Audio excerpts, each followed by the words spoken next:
তার যত বেশি আদব, যে যত বেশি ভদ্র, যত বেশি নম্র হবে, সে তত বেশি সালাকা তরিকান ফি তাহসিলিল ইলমি সাহালাল্লাহু লাহু ফি তরিকিল জান্নাহ। সবাই বলি সুবহানাল্লাহ। অর্থাৎ যে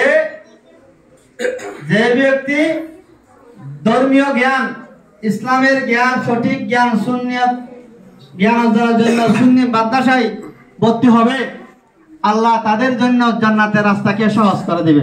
সবাই বলে সুবহানাল্লাহ। যারা অভিভাবক আছেন, আমি আপনাদের ধন্যবাদ জানাচ্ছি।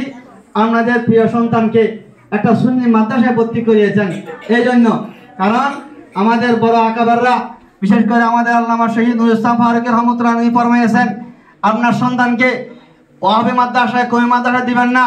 সুন্নি মাদ্রাসায় দিলে ওই সন্তান বড় আলেম না হোক, কিন্তু বড় বেয়াদব হবে না। এই জন্য আপনাদের সন্তানকে, আমাদের সন্তানকে অবশ্যই সুন্নি মাদ্রাসায় লেখাপড়া করাতে হবে। এটা আমাদের ইমানের দায়িত্ব। জ্ঞান অর্জন করা ফরজ। এখানে ইসলামিক জ্ঞানের কথা বলা হয়েছে, এটা ফরজ।